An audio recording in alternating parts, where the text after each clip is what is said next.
Salata često ne propada zbog hladnoće, već zbog pogrešne njege i osiromašenog tla. Kada nema dovoljno hranjivih tvari, rast se usporava, a listovi ostaju tanki i slabi.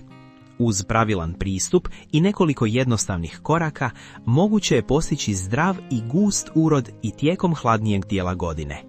Upravo male promjene u uzgoju imaju najveći utjecaj na boju, okus i otpornost salate.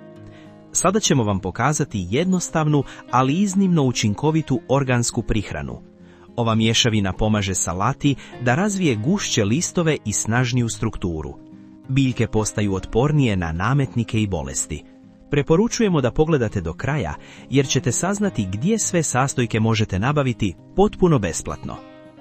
Prvi sastojak su ljuske jaja. Njih je potrebno usitniti u fini prah, kako bi ih biljke lakše iskoristile. Ljuske su bogate kalcijem, koji spriječava žučenje listova i jača biljku. Dugoročno poboljšavaju strukturu tla i otežavaju kretanje puževima. Ako želite ubrzati oslobađanje kalcija, ljuske možete kratko pomiješati s malo octa. Samljevene ljuske stavite u pola litre tople vode. Nakon toga dodajte 1 žlicu pepela od drveta. Pepelo sadrži kalij i fosfor, koji jačaju korijen i potiču zdrav rast. Također pomaže u poboljšanju tla. Važno je koristiti ga umjereno, jer prevelika količina može povećati alkalnost zemlje i smanjiti dostupnost drugih hranjivih tvari. Dodatna prednost je što odbija neke štetnike. Zatim dodajte malu žličicu taloga kave. Talog je bogat dušikom koji potiče rast lisnate mase.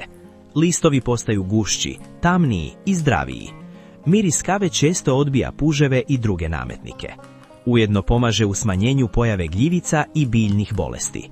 Sve dobro promiješajte i ostavite smjesu da odstoji 2 dana.